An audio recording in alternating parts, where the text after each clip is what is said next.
welcome to another episode of In the Know. My name is Emmanuel Tjiya. I am the editor-in-chief of Sowetan SMag.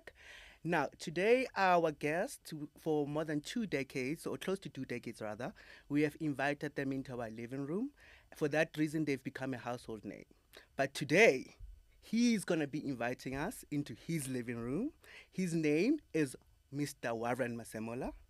Welcome to In the Know. Thank you for having me. Thank you very much. Hello, Emmanuel. Now, just when you walked in, you said you were out of breath. You said you were nervous. You say interview make you nervous. Yes. Are you feeling better? I'm feeling much, much better thanks to H2O. No, this interview is going to run smooth. This is super chilled. Yeah. We are getting ready for the debut episode, season 2 of Fatal Seduction. And we just wanted to get into your world today, get to know you better. And just to get us started, though, when I was researching you, right, I got a resume of yours on your agency's website. And I was fascinated to know that in the first line it said your nickname to your close friends and family is Shona. Is that correct? That is correct. Everybody who grew up with me in Pretoria, Soshanguve particularly, refers to me as Shona. It's not in my ID, but I grew up with it in my family, in the streets, in school, church, the community, society, etc. Where does Shona come from?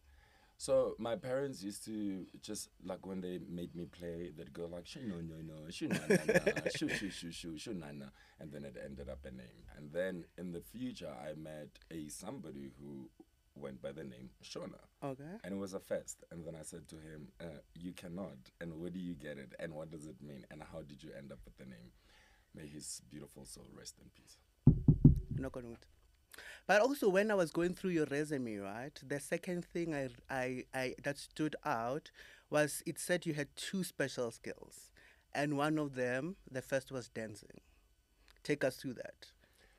So growing up in Pretoria, I've always been a fan of house music, deep house music, and so culture on the streets in Pretoria to survive, really, you needed to know how to dance. So at the time, nena le ditaele tsa bo di kwasa kwasa, twalata, West African moves, by the suppos. And so when I matriculated, I couldn't fulfill my wishes of going to study to be a chartered accountant. So my sister, my cousin, introduced me to a dance college, moving into dance. Okay. And that's where I had a little bit of my professional dance training before studying drama. What kind of dance? Contemp, Afrofusion, Afro jazz, African dance. I know it exists as a genre. Basically real dancing, not street dance. Yeah. I don't think I've met a tall dancer though in the world because you're really tall. How tall are you? I'm 179, 1.79. Yeah, I think the top dancers in the world are quite short. Toriso is a ballerina from Yeah. South Africa. They're now based in Vienna, I think. I know, sorry, so in Switzerland, yeah. Toriso is taller than I. Really? Yeah. Damn. Yeah. And how was that like, the dancing? It was very interesting. I encountered what homophobia was. Okay. And as a result, I got booted out. I got kicked out of the college. I didn't even last 14 days because I learned that I was homophobic. And they couldn't keep me in the college because I would make other pupils really uncomfortable in class. Okay. And that's how my training got cut and got short lived, because I was homophobic. And then after that, then I learned what is homophobia, what is homosexuality, etc., and rehabilitated myself. And I am very happy I did, because from dance college to drama school, then I could open up better to receive better and a lot more, which is why I believe I have played these vast characters throughout my career. It was just really being open to learning and living life with the people who walk the earth with you. Yeah. And I mean, you are very popular with the queer community based on the roles you have played, obviously, and just really being a present figure in queer spaces. So to hear that, I'm surprised. So what did you learn from that experience that made you a better performer, a better human being? That we are all walking this earth. It doesn't matter the color, it doesn't matter the sex, gender, it doesn't matter who you are or what you are, we all breathe the same air. We all have dreams and wishes that we need to fulfill for as long as we are alive. And I read up about homosexuality. I read about what is being homophobic and what is everything that has to do with the sex gender. And yeah, just generally opened up to knowing and learning and living with people. And this is where I grasped a lot that when I got presented with the role of playing a Togo Chanel, then I was referring from real life experiences, real people that I know in the queer community at an end. Yeah. And back to dancing though. How has it come instrumental in your craft? You would have, I remember in Jovijo, I'm not sure of the character, but how has it come instrumental along the way, being a trained dancer? Well, you didn't finish the training, Yeah. but you got the training. Yeah, it helped a lot. I mean, dance is movement. It's not necessarily dance. So I take it that dance would be a style, but movement in general is dance. So me moving and favoring the camera like this is movement, and that's dance. So I use it seamlessly when I do work in front of the camera, when I work on stage, like doing theater shows. In shows like Jovijo, I had outgrown the dancing skills that I had as a young man. Yeah. But I had to go to Soweto, took classes with the guys from Soweto's Finest.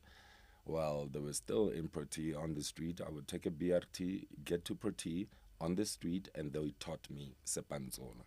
Okay. Because I had never done Sepanzola growing up. So it has become instrumental. I use it everywhere I go. Yeah, camera work, stage work, dance shows like Jovijo. Dance is movement, and this is why you see me playing seamlessly with the camera like this. Yeah. Yeah. Are you a good dancer though, in general? Yes, I am. What's the dance move that you know that now I'm shutting it down? I mean, at this age, you just move really well to the beat, you know. So You're one with the music. You just become one with the music, like you become water to the music. So you move according to the rhythm. So it could be like groove lounge, it could be jazz, but like when the beat hits you, you know, you just find the rhythm, and it's. Yeah, I still regard myself a good dancer. I mean, my friends and people regard me as a good dancer. So it's not all coming from me. Yes, I best believe, but I also get compliments from the people around me. Yeah. But back to your resume, right? The second special skill on your resume that stood out for me was that it said gun handling. Where does that come from? It is a skill. Yeah. You see it in some productions that don't necessarily take care of that area. Okay. You just handle a gun. And with gun safety, one can tell if you know how to use the gun or not. Okay. So, for example, if I had a gun, I can never just wing it around like this because you wouldn't know if it's loaded or not. In your craft, in your acting. Yes, Yeah. yes. Yeah. No, in the craft. Okay. So one can easily be given a gun on set, and you need to do safety check. Okay. That is safety for gun handling, and then there is gun handling to use the gun in performance and in reality. So you don't necessarily put your finger around the trigger unless you need to pull the trigger. In performance, once the finger goes for the trigger, we're anticipating you to shoot. But if you don't shoot, then it kills that moment of intention. Oh, okay. One could also easily have the finger on the trigger but haven't cocked the gun. Yeah. So it is a skill to know how to handle a gun for performance and for real life purposes. And I've got that. I was fascinated that it's on your resume. I was like, okay. Yes, because I mean, not so much in South Africa, but when you do a lot of international work, they do require you to know how to handle a gun because it is professionalism. It's like having somebody at a restaurant and they don't know how to flip eggs. Yeah. And the greatest meal of the restaurant is breakfast. Yeah. Yeah.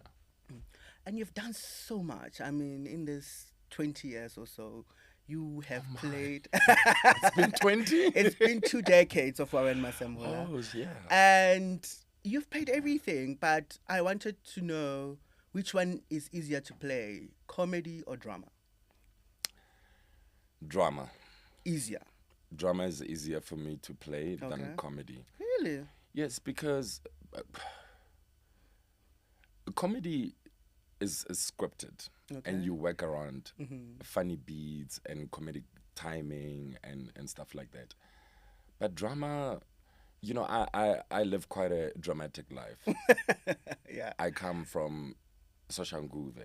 There is so much drama in our communities that I refer to whenever I play. So, yeah, it has to be drama. There's always an emotion you could, I guess, borrow from. Yes. Yeah.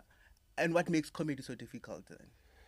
It's difficult to hit it right or hit it well. Yeah. Because in studio we might think while we're working we might think that something is funny, but when it gets to TX or to show on screen, then it's not so funny.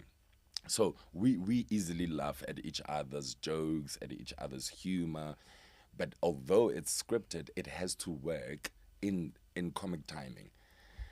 So it's not easy to be funny because you might think that you're funny and you're not. Like you probably seen it with stand-up comedians, like even big names in stand-up comedy. Get up on stage, hold the mic, throw a couple of gags, and people still warm up to the jokes. And these are jokes that you've probably seen work on different other platforms and stages. You can never really tell 100% how it's going to come out. You have to work it extra hard. And that's why you'll never catch me dead being a stand-up comedian. I make my family laugh. I make my friends laugh. They think I'm funny. They think I should try stand-up comedy because they think I'm funny. But the discipline, Oh, to remain funny for 20 years. Oh, my word. that would be hectic. Yeah. But you've played like so many roles, and I wanted to know you've won 3 or 4 SAFTAs, if I'm not 5. And, okay, excuse me. It's okay. A lot of people 5. think it's 4 because the 5th one I won under lockdown. Okay. COVID lockdown. For the Republic, for which role? This was for Ispendicelo. Okay. Ispendicelo, yeah. Okay. 5 SAFTAs later. Yes. What has been that one role that you look at and you were like, yeah, I was so bad in that?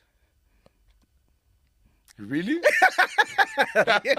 Where you're like, what was I thinking? I don't think there was. I'm shooting 2 productions at the moment. Okay. I'm shooting 2 productions at the moment, and one of them is that. Where you feel like you're not on top form. I am trying really hard to enjoy it. I'm not having so much fun with it. Really? Yeah. Why? Reasons of, because we're still shooting, I'd rather not disclose Yeah. which one of the 2 this one is. Okay. But really, I've always enjoyed the characters that I've played in my career. Short stint characters, long form characters, telenovela, soapy, drama, series. I've enjoyed all of them, and this is why I've played those characters, and I believe I do justice to all my characters because I never want to bring a Warren to the character. I always find the character that I am presented to portray and portray it with all honesty and as much as possible to live that character and not me. And I don't get that satisfaction with this one that I'm referring to right now. And it feels like extra work because, I've never experienced this before. Really? Yeah. Wow. And I wanted to know though also because on Friday, Fatal Seduction Season 2 debuts, and I've seen the earlier material that comes from it, and it looks intense. It looks like you're going to take it there.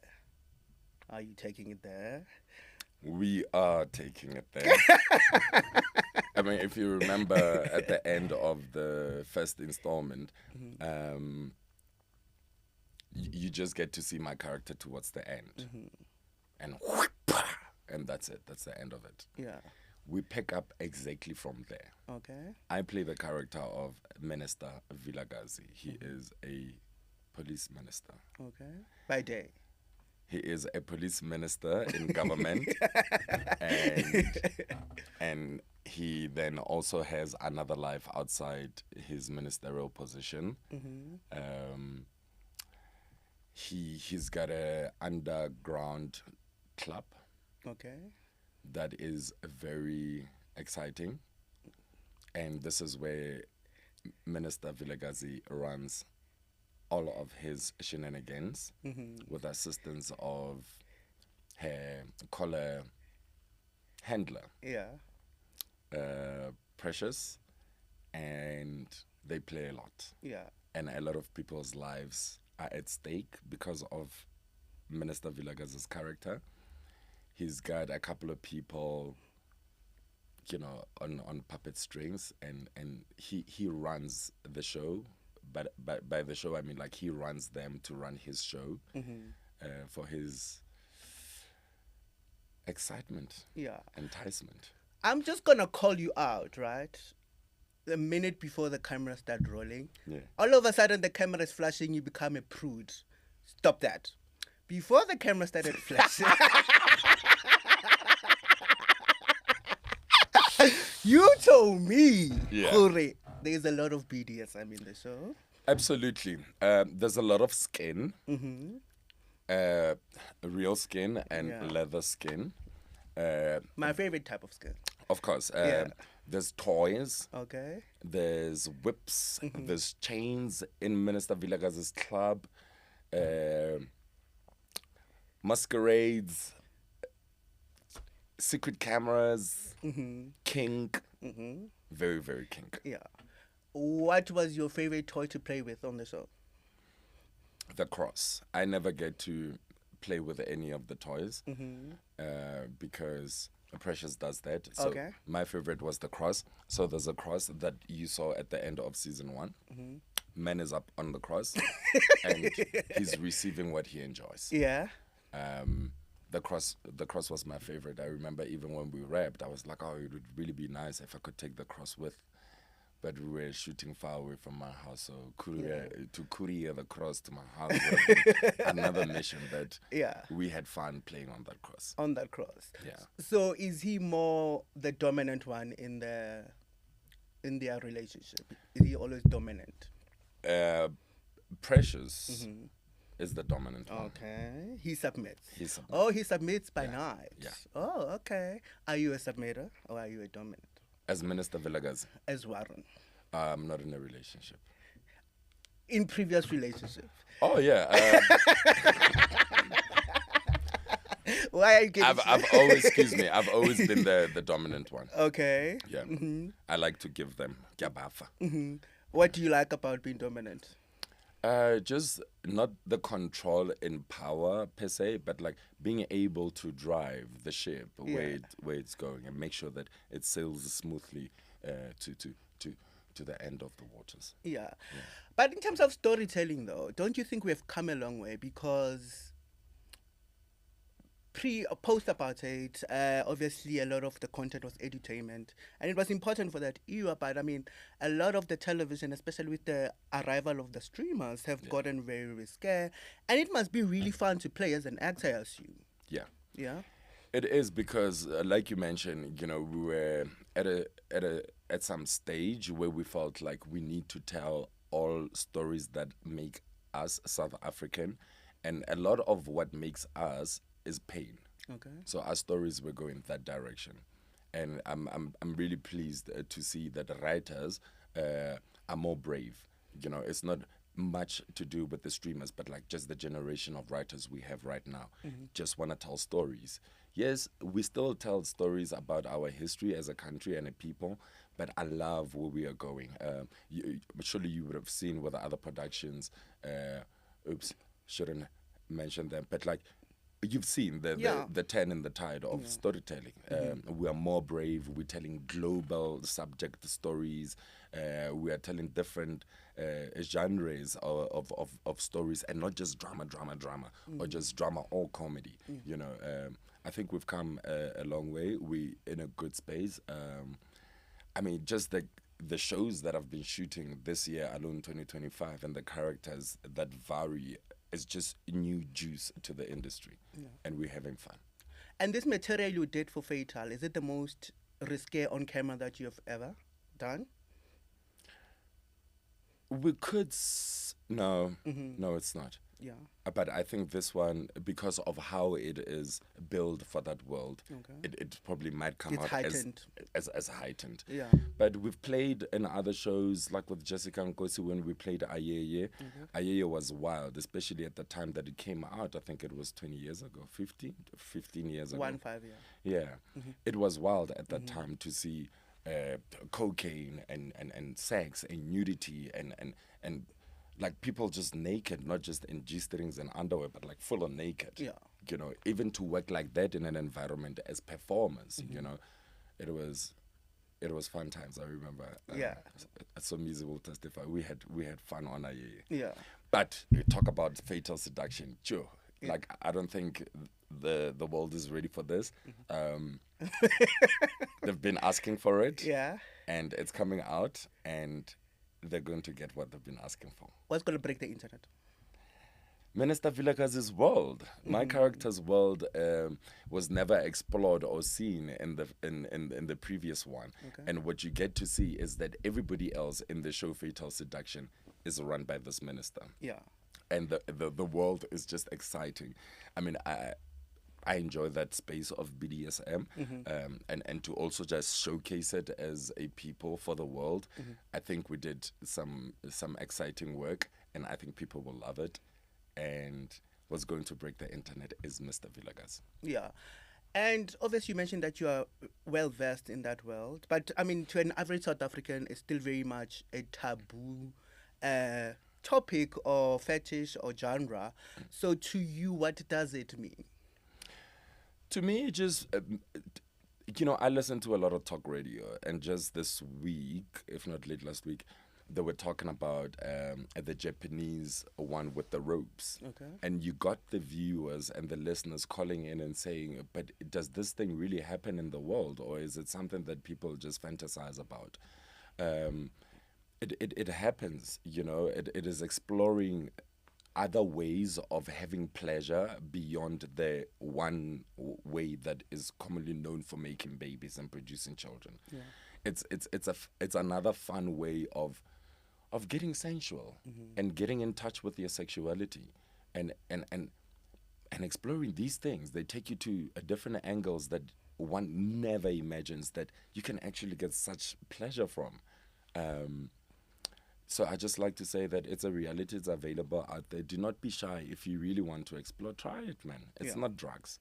If you don't like it, then you can walk away from it, unlike drugs. But you have to try at least to say, At decide. least, I would say try it, because there's one way. If you're not then making babies, then what are you doing?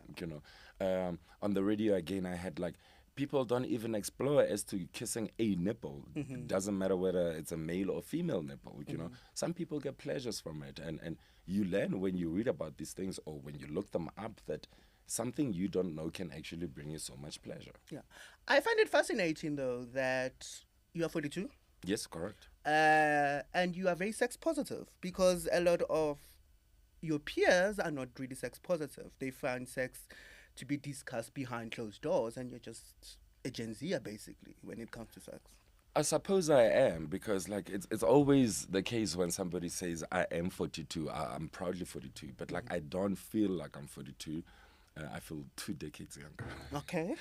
And so the people I also get to hang out with also talk about these things. And I mean, people younger than me explore more than I did when I was their age, based on the things that they are exposed to that I wasn't exposed to at that time. So while you are still living under the sun, I think just explore as much as you can. In Pretoria, we have a word called Beneplas. I always encourage people not to be my Beneplas. My Beneplas is like people who do not get out of their comfort zone to explore and find out what is out there in the world. Like similarly, somebody who doesn't have a passport at the age of 21, I don't know if you just want to work in South Africa. There's work in other countries like Qatar, Dubai, the Western world, the North. So I believe as a people, we need to explore as much as possible. We go swimming and you don't know how to swim, you just putting your legs in the water. Try and learn Get how in to the swim. water. Yeah. Yeah. We go to the beach, we're traveling 1,500 kilometers by car on the road, and you get to the beach and you don't even know how to surf. I think people should just explore, be open, and experience life. Yeah. And I wanted to get back to your career, right? In this 2 decades or so, I mean, 2 years ago, you mentioned when you won the Masked Singer as Giraffe that your career was not where it needed to be at that time.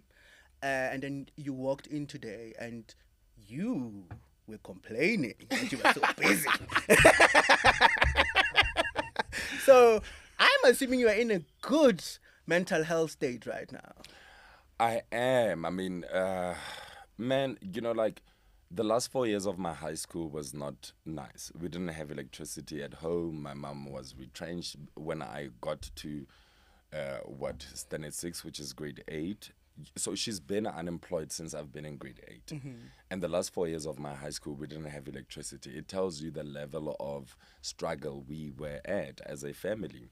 So having had the opportunity to do drama after being kicked out of dance college, I panicked a lot about survival. Okay. Because I had experienced survival as a teenager. It didn't work out well for me and my family. And my number one worry was to make sure that I never have to go back there. And so I can testify and say today I'm in a really good space. All I prayed for when I graduated was to my ancestors and the Creator that I pray to never go broke. I pray to never be unemployed. I pray never to go back to my high school life experience. And by the grace of God, and thanks to my ancestors, I've been protected and guided really well up to today. I find myself doing more than one job. It's happened before, but like every other time it happens that I'm not employed, I find myself receiving a check. I don't take that for granted. I'm highly grateful for that. I feel blessed, and I appreciate it a lot to the universe out there, the people that are interested to work with me, the people I end up working with, the opportunities. I don't take them for granted. I mean, I'm doing 2 productions at the moment. I'm releasing 2 productions back to back, one 24 hours after the other. I am highly grateful. Yeah. What have you not done at 42 that you would like to do? I haven't been to Antarctica. Oh, I would love to go to Antarctica. I've been to almost like 20 degrees before the North Pole, a town in Sweden called Luleå. okay. So you experience daylight, but I've never experienced cold like Sweden ever since. And I've always planned to go to Antarctica because unlike the North Pole, I believe it's more cold than the North Pole, and you can live there. It's weather.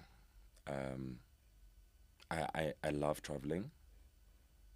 My travel has taught me a lot about people, about the world, about humanity, about love.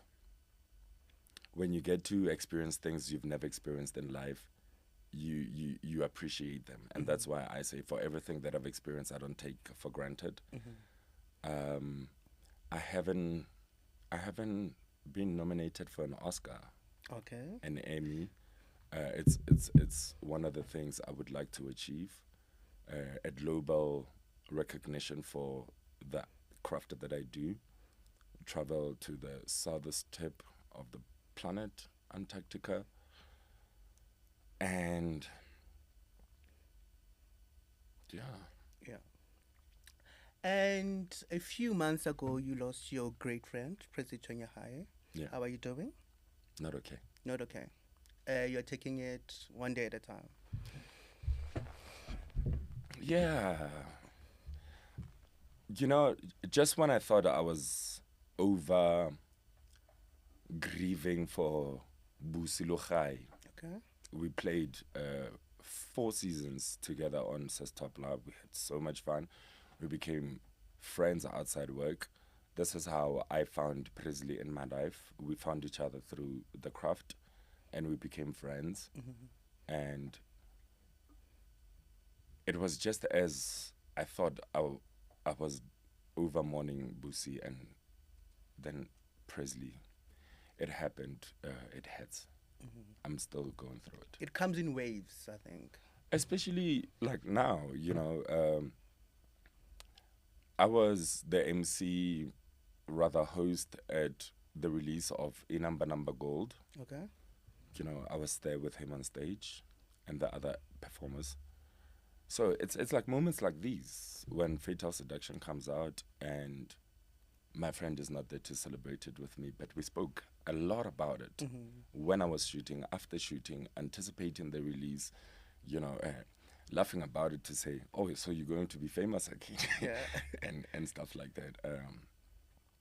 Yeah, it happens at the weirdest times. Yeah. But also, I have to say something to you, right?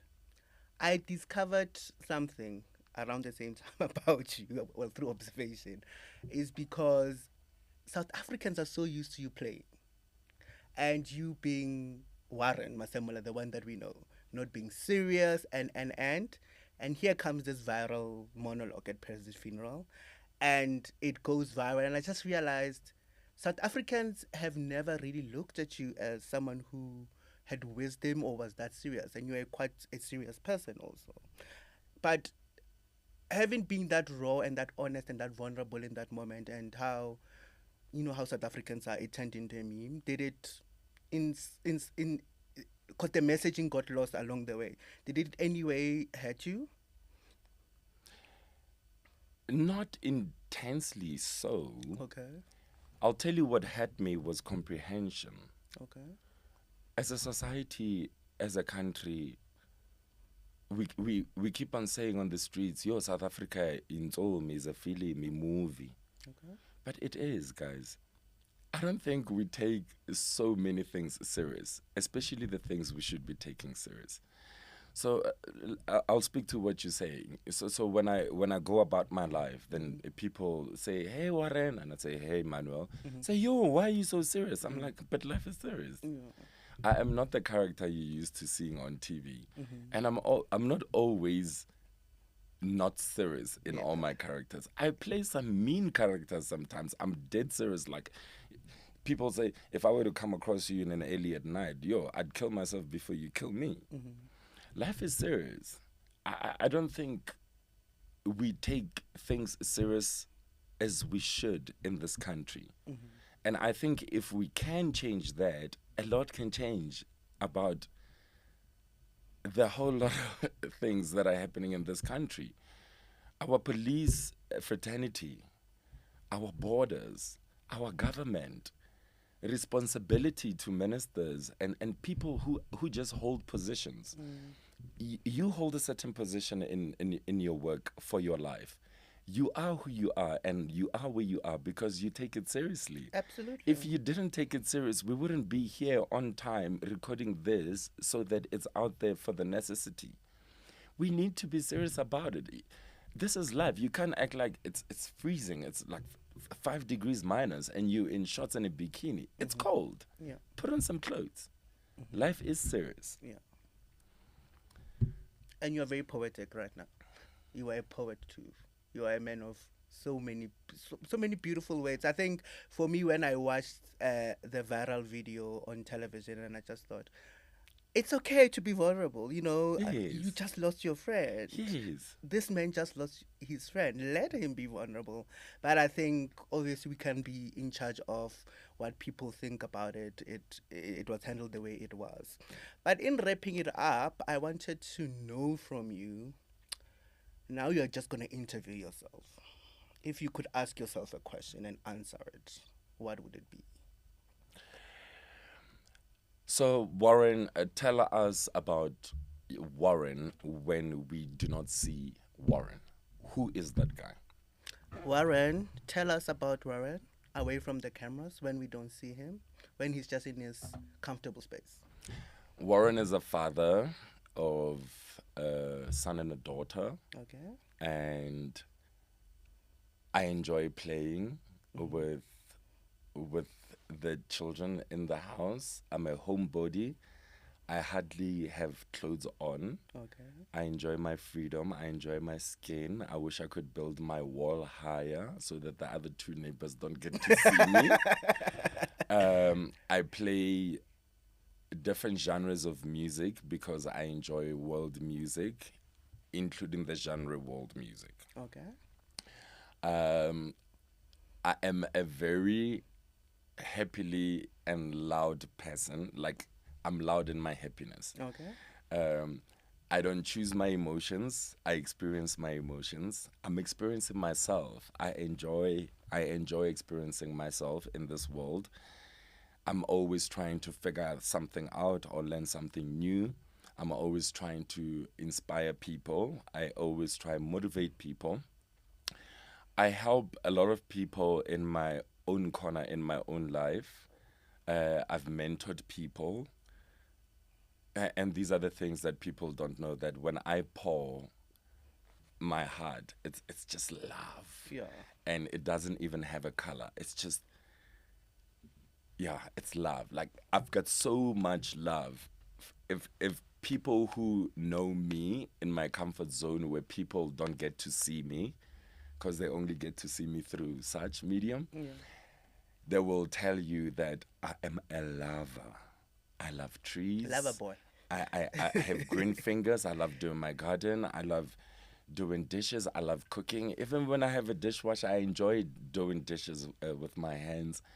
I love loving, and I love pouring love into other people and other things. I'm a lover. If I had a nickname, I would be called Lovers. Yeah. Lovers. Okay. What's the biggest misconception about you think, if there is? A lot of people think I'm gay, Okay. and I'm okay with that, because now my question is, how does that change the price of bread in the world if I were to be gay? Yeah. And yeah, to a point where people try to convince me that you can have children and still be gay. And I say, it's okay. When it comes for me to be gay, I will be gay. Yeah. But I'm not trying to be gay now. And I'm not going to walk around justifying that I'm not gay or why I am not gay.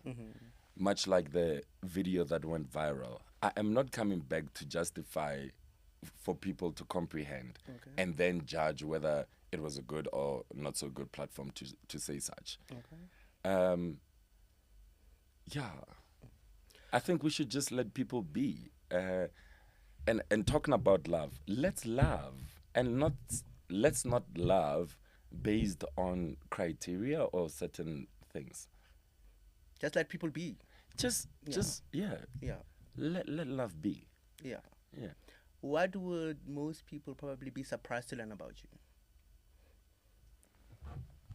Oh, I don't know. I'm too open. I don't think there is much that people don't know about me. I give of myself. I serve everywhere. Like I serve when I do radio commercials, TV commercials, voiceover, theater, film, television, walking on the streets, even walking into the studios here. You know, people are like, oh, but that's him. And they say hi, and I say hi. Yeah. There isn't anything. No, there isn't really. Yeah. I mean, people know that I don't have hair. It's alopecia. It means I don't have hair anywhere. People know I have children. People know, But in wrapping it up, I'm going to take you through like quick fire question, very fun. The first one is, what does the algorithm say about you? In what sense? So when you turn on your TikTok or your Instagram, what kind of algorithm are you getting? What kind of content is always there? It's guaranteed to be there. Yeah. It's Boeing aeroplanes, not Boeing the company, but like planes, private jets, to A380s, to travel destinations. A lot of them Africa, adventure, not travel, but adventure, like sports like skydiving. You know, when people just surf a kite from the top of the Alps. Yeah. That's my algorithm. I mean, when we go to TikTok, it's a whole lot of comedy. Yeah. My algorithm on TikTok is comedy. My algorithm on IG is travel, ships. You know, I enjoy watching ships that travel throughout the world, rough seas, you know, when the ship goes up and down like that, and people bash, and people drilling for oil in the middle of the ocean, different types of fish, different types of life under the water, sea world. Like Ocean Gate, when people didn't make it back when they tried to go see the Titanic. That's my algorithm. Twitter, I'm not so much on Twitter, but yeah, it's that one president that is on Twitter. I don't know how he finds himself on my timeline, but I'm sorry, but I enjoy his content. My president. Wink, wink. Yeah, sports. Yeah. What's the most used emoji on your phone? It's a heart. A heart. So Which heart? there's three. There's the red velvet heart, not the normal red heart. Okay. The next favorite one is the white one, and then the third is the normal red one. Yeah, the white one is like pure love. When I send you that emoji of a heart that is white, you and I are vibrating at a very high frequency, like we are one. Yeah. Yeah. Have you ever used your fame to get out of a speeding ticket? Yes. And how did that go? It went really well.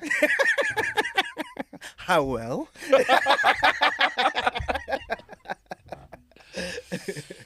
You see, this is what I was talking about when I say I wish really we could take ourselves serious about everything in life, because I was coming from my friend's birthday and driving past the Wanderers Cricket Stadium. I got pulled over and, you know, I said, cool drink. And they said, yes. Yeah. And I said, give me your number. Yeah, that was it. And then they gave their number, they shared their number, and then I said, did you get a message? And they said, yes. And I said, the pin is these 6 numbers. I'm sorry, I don't promote this, but thank you for not making this a big deal. It was a big deal. Yeah. Soon as I was around the corner, I cancelled that money. You reversed it. I reversed it. Wow. Yeah. Have you ever hooked up with a fan?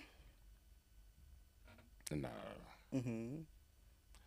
No. In my dating, let's call it a career. In my dating career, I've only dated 5, and it was a choice I had as a teenager, a young man, that I'm not gonna date more than 5. Okay. Yeah. So. No, I've never dated a fan. My first love was from the hood in my street. My second love, we met at dance college. My third love, we met at drama school. My fourth love, we met when I was starting out to be famous, doing my first TV job, debut, Scandal, the soapy. And the fifth is the mother of my child. Yeah. You are hosting a dinner. It's the most important dinner of your life. What 5 people are getting invited? Definitely the people who were at my 40th. They are my circle of love. So Sabona Makamata, he goes by Sir Epna. Okay. He's a friend and a stylist. Lesedi Job, she's the only friend who is a girl amongst the boys. Okay. If I were to walk down the aisle, it should be like what do you call them? Best man. Yeah. But it would be her. Okay. Yeah. Gender neutral. My friend. Yeah. Klompogakana, he's a great man. He's a friend. Mike Laboraro, Tau Masurumule, Tau, we met at drama school. So for as long as I've been in Johannesburg, since 2001, I've met Tau. He was meant to go study in Soshanguve at TUT, but he found himself here in Newtown, and we found each other here. So those are the people. Sir Epna, Tau, Mike Laboraro, Lesedi, Klompo. Monaching Vice Motsabi, he's a writer, he's a friend. Okay. These are the people who were at my 40th. We went and we watched Nduduzo Makatini perform on the day of my birthday. Okay. So I was shooting an ad at the Civic Theatre, the Joburg Theatre, walked down the road to Entitled Basement, gathered with these 6 people, my friends, and we had the front row seat and we watched Nduduzo Makatini play. What a birthday. Yeah, every time we need to break bread, those are the people I'm calling. Yeah. Even this lotto ticket that people are looking for the winner, I think it's me. When we cash in that check, we go blow it. Yeah. There's 7 of us. On that note, thank you very much for joining us. Wishing you the best in the world. Keep entertaining us. We love you so much. Godspeed. Just Godspeed. More love in the world. More Thank love you. in the Thank you world. for joining us. Thank you very much for having me, Emmanuel, and thank you to SMag. Thank you.